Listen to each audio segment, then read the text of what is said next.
¿Qué tal? Hoy nos vamos a meter pero hasta la cocina, de un material que es, para qué negarlo, un hueso duro de roer. Uf, y vaya que lo es. Tenemos el primer capítulo de un texto con fama de ser muy complejo, pero también profundamente transformador. El capítulo se llama El significado de los milagros. Ajá. Y la misión de hoy es justamente esa, ¿no? Desempacar de qué trata, entender sus ideas clave, porque parece que aquí se siembra todo lo que viene después. Vamos a explorar qué entiende esta fuente por milagro, qué tiene que ver con este concepto de la expiación, cómo define el miedo de una forma súper psicológica. Muy aplicable, además. Sí, y cerraremos con algo que a muchos les va a volar la cabeza, una reinterpretación total del juicio final. Totalmente, y creo que la mejor manera de abordarlo es pensarlo como si estuviéramos instalando un nuevo sistema operativo en la mente. Me gusta esa analogía. Reemplazarlo con una lógica interna nueva. Por eso redefine palabras que creemos que conocemos, ¿no? Como milagro, juicio O tentación. o tentación, exacto. Al principio puede ser chocante, pero si le seguimos el juego, veremos que todas las piezas encajan de una manera, pues, sorprendentemente coherente. La clave hoy es entender esas definiciones fundacionales. Va, me gusta. Sistema operativo. Entonces, arranquemos con la aplicación principal. Los milagros y la expiación. El texto no se anda con rodeos, ¿eh? Desde el principio te deja claro que los milagros no son eventos raros, Para nada. sino algo fundamental, constante. Hay una frase que te pone a pensar desde el inicio. Cuando le ofreces un milagro a cualquiera de mis hermanos, te lo ofreces a ti mismo y me lo ofreces a mí. Uf, Eso ya te saca de la idea de que es un acto de caridad y lo pone en un plano de interconexión total. exacto. Y esa interconexión es la base de lo que llama la expiación. Y aquí es crucial quitarle toda la carga religiosa tradicional. Cero culpa, cero castigo. Nada de eso. En este sistema, la expiación es un principio de corrección.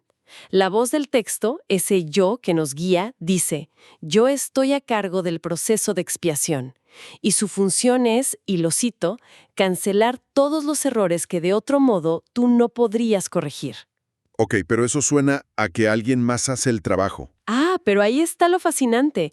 No es una intervención divina donde somos pasivos. Es un modelo colaborativo. El texto insiste en que nosotros tenemos el poder de obrar milagros. Y esta guía solo interviene y dice así, por si fracasamos temporalmente. Como un copiloto. Exacto. Es como tener un copiloto experto que te deja manejar, pero está listo para tomar el volante si temas de estampar. A ver, aquí es donde me truena un poco la lógica. El texto dice que los milagros son de naturaleza impersonal. ¿Cómo que impersonal? Si algo se siente personal, es un milagro. Una sanación, un cambio de percepción. Que sea impersonal suena frío, mecánico. Le quita la magia, ¿no? Es una objeción súper válida. Y es el meollo del asunto. Usa impersonal precisamente para proteger lo personal de la experiencia. La lógica es esta. Nuestras mentes están llenas de juicios, de miedos, de preferencias. Claro. Si nosotros decidiéramos a quién y cómo darle un milagro, lo haríamos desde nuestro ego, de forma personal, pero en el sentido de parcial. O sea, se lo daría a quien me cae bien. Justo, al ser el milagro impersonal, o sea, libre de nuestro juicio, se asegura que sea una guía superior, imparcial, la que dirija su aplicación. Y eso garantiza que el milagro vaya a donde más se necesita para sanar a todos, no solo para nuestro capricho. Lo impersonal del proceso es lo que permite una revelación profundamente personal en quien lo recibe. Ok, ya. Ya me cayó el 20. Es como la diferencia entre un juez que es amigo del acusado y un sistema de justicia que es ciego. Esa es una gran analogía. La impersonalidad garantiza la pureza del resultado. Y tiene sentido porque justo después el texto redefine no nos dejes caer en la tentación de una forma que empata con esto. Justamente, la redefine como reconoce tus errores y elige abandonarlos siguiendo mi dirección. ¡Wow! La tentación, aquí, no es un mal externo que te acecha. Es tu propia inclinación a seguir juzgando, a operar desde tu sistema limitado. Pedir no caer en ella es pedir la fuerza para ceder el control a esa dirección imparcial. Y el milagro impersonal es la respuesta, la herramienta. Es la herramienta que nos permite seguir esa dirección. Exacto. De acuerdo. Entonces ya tenemos la herramienta de sanación, el milagro, que funciona mejor cuando le quitamos nuestras manos de encima. Pero, ¿qué es lo que sana?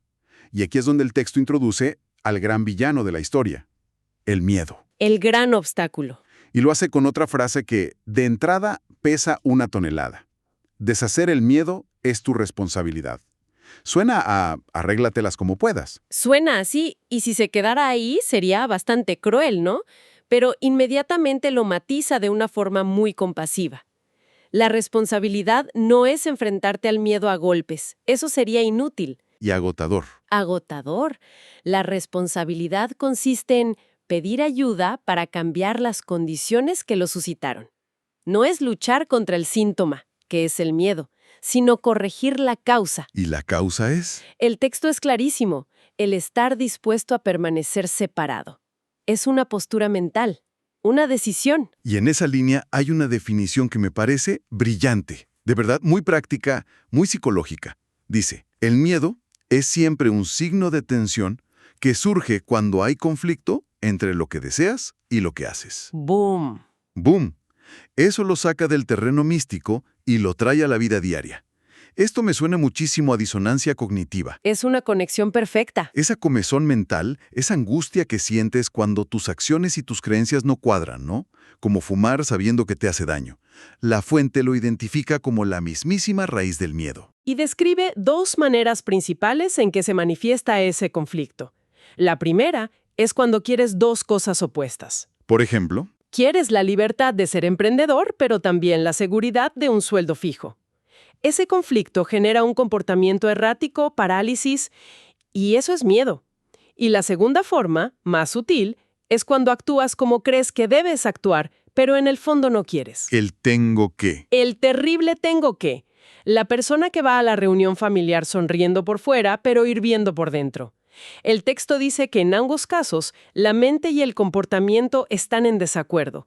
Esa fractura es el caldo de cultivo del miedo. Entiendo. Entonces, no es un monstruo que viene de fuera. Somos nosotros generando esa tensión por no tener claridad. ¿Y cuál es la solución que propone? Una sola. Radicalmente simple, aunque no necesariamente fácil. A ver, Aceptando un objetivo unificado. Si la mente está dividida, la única solución es unificarla. Elegir un solo propósito y alinear todo con él. ¿y en el contexto de este sistema ese objetivo es la paz? O la conexión con lo divino, en lugar de los objetivos conflictivos del ego. Al unificar la mente, la tensión desaparece y con ella el miedo. Por eso concluye de forma tan tajante: solo tu mente puede producir miedo. ¿Te devuelve todo el poder? Y toda la responsabilidad, no como una carga, sino como una liberación.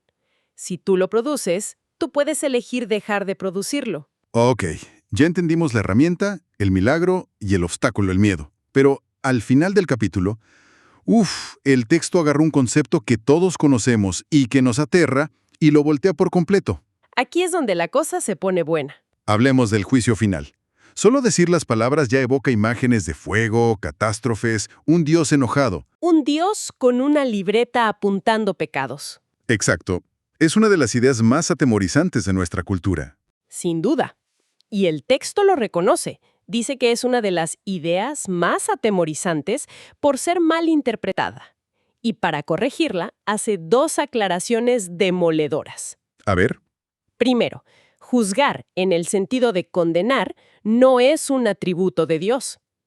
Y segundo, y esto es lo más radical, el juicio final no es un evento que Dios nos impone. entonces, Es un proceso que mis hermanos emprenderán con mi ayuda. Lo mueve del castigo divino a un proceso de autoevaluación colaborativa. Le quita todo el terror. es que es un cambio de 180 grados. Pasamos de una imagen de terror a hacer inventario personal. Porque la nueva definición lo cambia todo. Dila. Dice, el juicio final es la última curación, en vez de un reparto de castigos. La última curación. Es que es potentísimo. No es una sentencia, es el fin de la enfermedad. El texto lo llama un proceso de correcta evaluación. Exactamente. La palabra clave es evaluación, no sentencia. ¿Y en qué consiste? El texto lo explica. Es el momento en que todos llegarán por fin a entender qué es lo que tiene valor y qué es lo que no lo tiene. Separar el oro de la paja. Justo. Es un proceso de discernimiento en nuestra propia mente. De hecho, lo conecta con el verdadero significado de Apocalipsis, que no es fin del mundo, sino revelación. Quitar el velo. Quitar el velo. En este juicio, cada uno contemplará sus propias creaciones y elegirá conservar solo lo bueno. Es como si al final pudieras ver todo lo que creaste con tu mente, miedos, juicios, amores, bondad, y tuvieras la oportunidad de decir, esto que se basa en el miedo ya no lo quiero, me quedo solo con lo que se basa en el amor. Es una idea poderosísima, porque implica que las creaciones falsas, las que no tienen valor, no se castigan. No, para nada. Simplemente, como dice la fuente, dejarán de existir porque les retiramos nuestra creencia, se desvanecen. Se disuelven en la nada de donde vinieron. Y la inversión final de significado es la que me parece más potente y esperanzadora. La que lo conecta con la vida. Esa misma. El texto concluye que el juicio final, entendido así, no es el umbral de la muerte, es el umbral de la vida. Y la lógica es aplastante. Es que sí, dice, nadie que viva atemorizado puede estar realmente vivo. Si el juicio es la curación que nos libera del miedo, entonces no es el fin, es el verdadero comienzo. Cierra el círculo perfectamente. Todo el capítulo es un argumento en cadena. Totalmente. Necesitas el milagro para corregir los errores.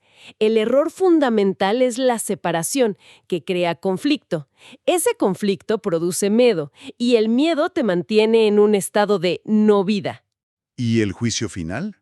Es el proceso culminante, donde usas tu discernimiento, afinado por los milagros, para deshacer el conflicto, erradicar el miedo y finalmente empezar a vivir de verdad. Si hacemos un recuento del viaje, es increíble la arquitectura. Empezamos con el milagro como una herramienta impersonal para corregir errores. Eso nos llevó a ver que el principal error es un conflicto de voluntad que produce miedo. Y terminamos viendo que el tan temido juicio final no es más que el momento de máxima claridad, la sanación definitiva, donde por fin aprendemos a distinguir lo real de lo ilusorio. El hilo conductor que une todo es un cambio de percepción.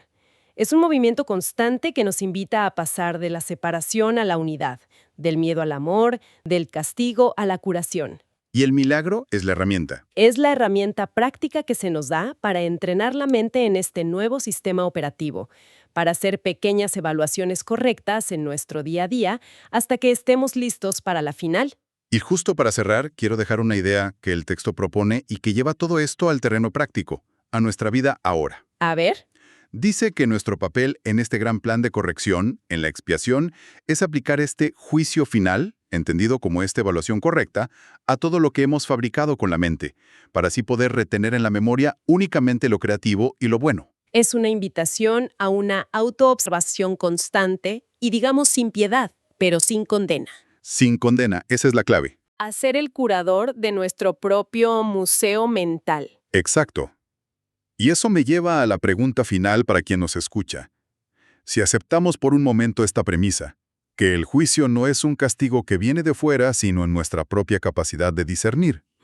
¿Qué creaciones falsas en la propia mente, en las relaciones, en el trabajo, estarían ya listas para ser reevaluadas? Uf, qué buena pregunta. ¿Qué historias que nos contamos sobre nosotros o sobre los demás, basadas en el miedo, están solo esperando a que le retiremos el valor y, como sugiere el texto, las dejemos dejar de existir?